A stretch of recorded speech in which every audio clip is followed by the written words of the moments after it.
aton mag-enlighten sa aton sining nga balita. Sir Ayan, how are you? Good morning.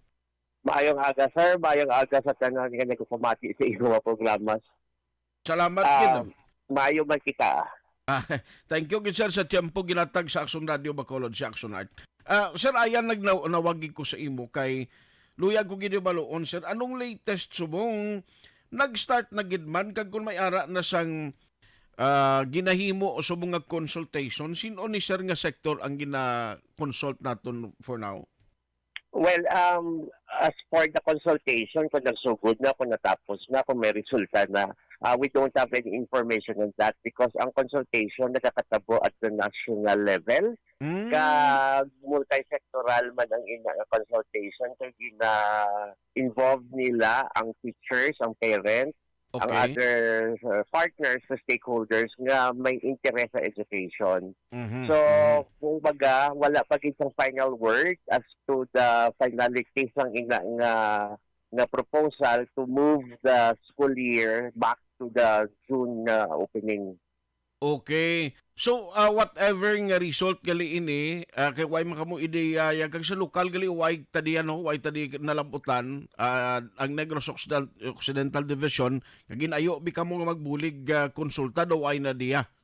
Wala man sir, why kaya direct mandate nga mamangkot-mangkot man kita dire. Pero most probably ginapangayo nila ina ang mga opinion sa mga regional director daton during their Mm. executive committee meeting man dito kay Okay. naga-exec meeting to sila mo.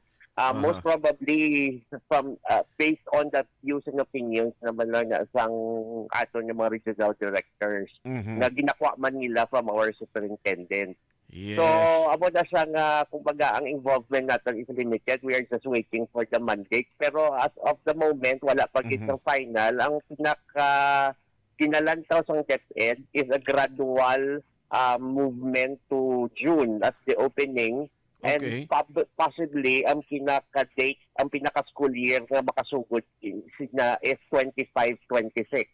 Hindi pa 25. sa Mhm. next year or Mm. next school year kay bangod nga kung doon mo nga by 24 20 25 by next school year 24 25 Mhm.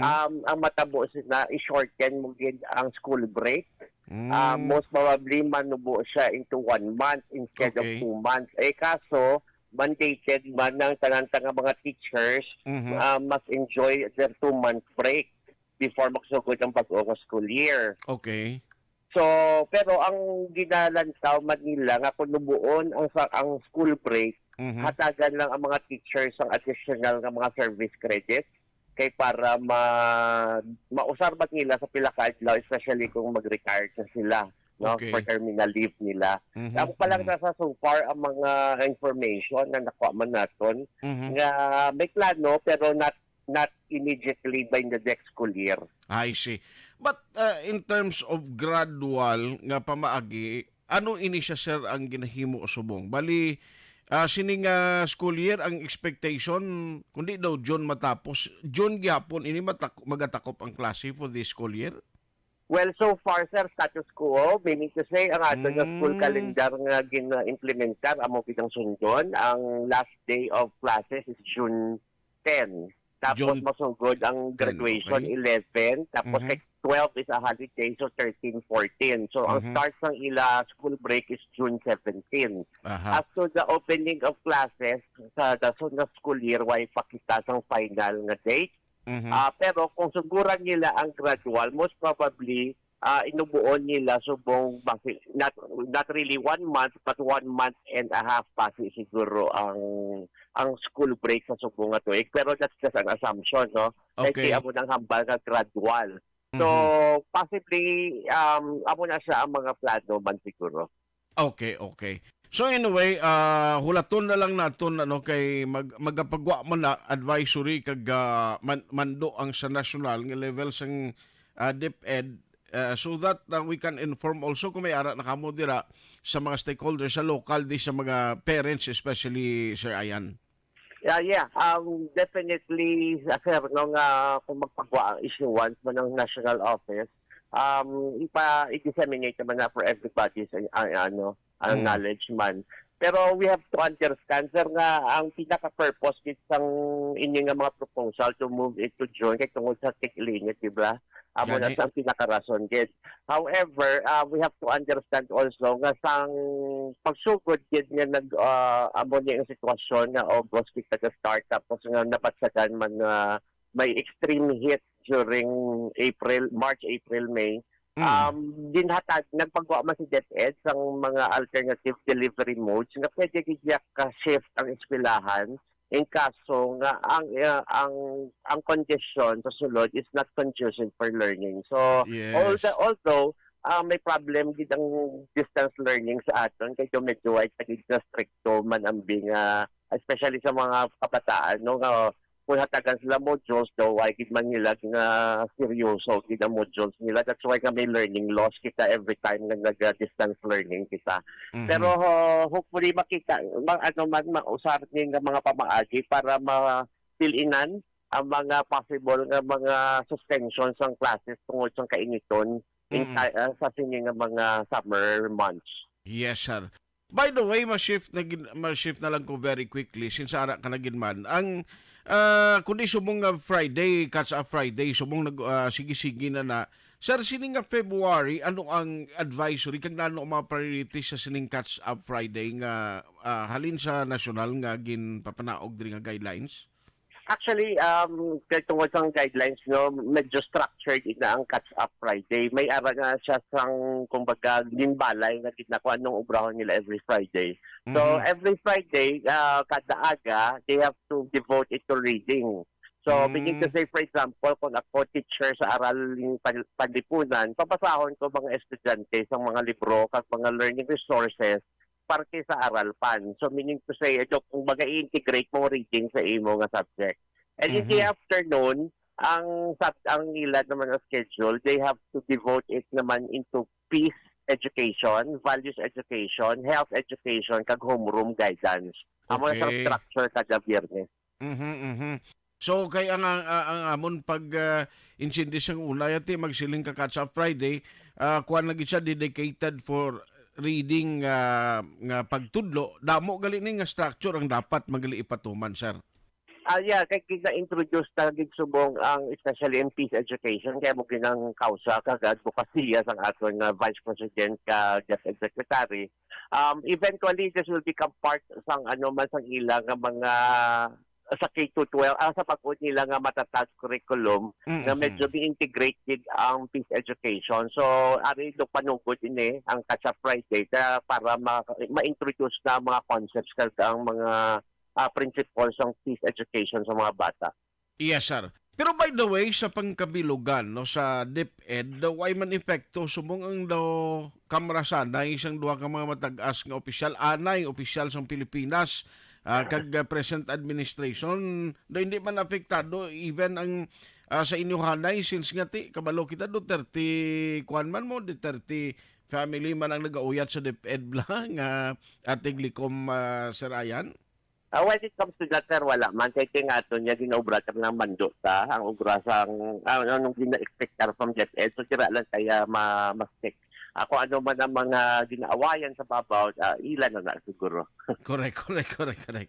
So anyway, sa mga nagapamangkot diri ano kay sila nila saan o kami konsultahon sir? Saan o kami diya sa Bacolod kag Negros pwede kuanon pwede pa kuhaan abis ang reaction parte sini nga plano. Dito pa lang niya sa National Subong para sa information ninyo tanan. And please, Sir Ayan, no, sa mga nagamonitor, subong anong ipalabot mo sa ila parte sining ginapaabot nila nga consultation? Well, definitely inyong ang mga views, no, ang mga opinions ng inyong mga sectors, the teachers, the parents, nakalabot naman na to sa national kay bangod nga kada grupo ni may araman organisasyon. Like for example, sa mga teachers, araman ang ACT.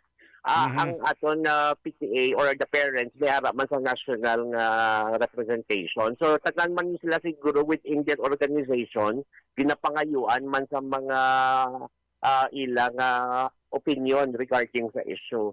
So Mhm. definitely kung ang anong mga sentiments diri sa dalom are also the same sentiments na reflected to sa babaw during the consultation. So Aha. why hindi kita magkabala Alas sa 8:28 na.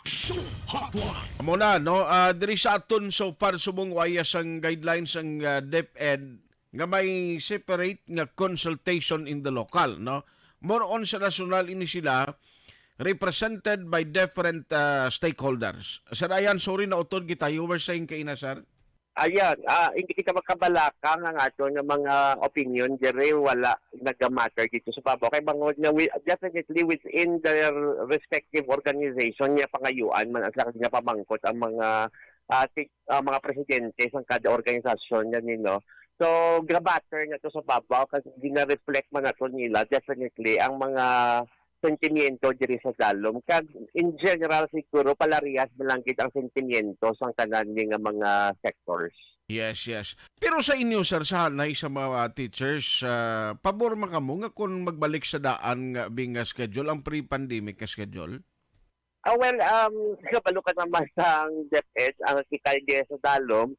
We are like soldiers, no? Kung di kita ipadala, maubra kita. Correct, So, correct. whether it's June or August, ang teachers niya are always ready. Amo lang namin mga adjustments lang sa bangod sa bagong arrangements ng school calendar nga August nag-start. So, grabe doon magbudlay lang adjustments, pero just the same, maubra yung teachers natin sa ilubrahon.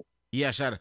By the way, as we speak, subong mo may muwasay ningli para sa 2024 palarong pamansa. Nakita ko sa DepEd nga page ninyo, ga live subong, ato sa patigayon sang kuan subong muwasay ning, represented of course ang DepEd sang aton sining Tiglikom, no? Ni Vice President Sara Duterte and other officials. Si Bogali ni Sir patigayonon. Oh yeah, kay tungod nga na why kita nakadaog sa bid, supposedly nag-bid man ng Negros Occidental. However, Team Mas nakita nila nga may advantage ang Cebu over Negros Occidental. So dito ang this coming palarong pambansa. Saan o gani schedule ni Sir? Ano lang sir, hindi ako sure sa pinaka pero last time ang regional is April, so most probably sa mga May or June. May or June. Sige, sige. Hulaton na nato ng latest sila. Kaya may mga event man subong sa DepEd nga kuan, no? Daw, ara pa lang sa district level, no? Nga mga event subong. Subong sa Division of Negros Division. Occidental, manong tapos na ang atong mga cluster meet. Ang cluster meet is composed of different LGUs nga hindi man nabilong niya sa sarili sa isa ka congressional district. Okay. Pero din pang cluster ang mga malapit ng mga LGU. Subong nagkahinampang sila. So Okay. most probably dumatapos subong adlaw kung base ang ibang buwas makatapos. After that, we will have the division meet. Okay. Sige, sige. On that note, Sir Ayan, salamat gid sa time. God bless sa inyo kag salamat gid no, sa mga teachers katulad mo sa inyo sinidedication para maghatag kaalam sa aton nga mga kabataan. Good morning and God bless sa imo, Sir Ayan. Good morning and thank you very much, Man Action Art. Action Hotline. Ang Public Relation Officer, ang Public Information Officer sang DepEd Negros Occidental Division. Okay, tigin natutukan ta niya, no? Atong party bala sa gapamangkot yatong latest sa Northern Negros to bala last time sa sagay itong division. Atong isyo bala sang maistra nga ti daw na pilasan tong ulo sang estudyante. Actually ginahulat subong sang sa province way pa masubmit, no? Sa region of course way pa masubmit ang report.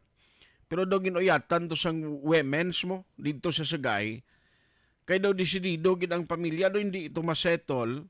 Daw ma-file sila o mahimo sang legal action. But i-follow up talang ni kung anong latest sa nga natabo sa itong insidente. Now, sa mga nagapamangkot, kasi nila dapat ang consultation magahalin mismo sa direkta sa mga lokalidad, sa mga parents, sa mga stakeholders, pero ang ginahimo sa DepEd dito subong sa nasyonal na gauna, no? Ang mga sektor halin sa parents, ang PTA, pagkadto sa mga teachers and other stakeholders ti didto na lang sa nasyonal, no? Nagatililipon ini sila kag didto pasubong ginahikot o ginapatigayon ang konsultasyon. Action Hotline. So kung kamo pamangkuton na nung inyo paglantaw diri, siling ni Sir Ayan, ang ila malang ginahimo, kung anong mando silang ginapapanaog kag direktiba, amo malang nang sundon nila mo. Ti sa nasyonal, kung anong ila tug ipagwa, amo malang na ipatuman. Ti pro most likely siguro mga kuan gini, school year 2025-2026, kung mabalik gid man ang daan sadto nga kalendar o schedule sang klase nga nagaumpisa sa bulan sang Hunyo kag nagatakop sa bulan sang Marso. Action Hotline. Ang importante nga ginambal ni Sir Ayan nga depende man sa DepEd kag sa lokal sa mga division kag sa mga teachers mismo. Kung makita nila nga bisan subong halimbawa pagka March, April, hindi magwanta ang sitwasyon sang kainiton sa sulod sang classroom, di may ara man kinamatarong ang teachers kung anong himuon nila nga strategy, no? Para hindi man matamani sila kag ang ila mga kabataan. Kaya aton malang ang pagmalasakit, lang mo nang dili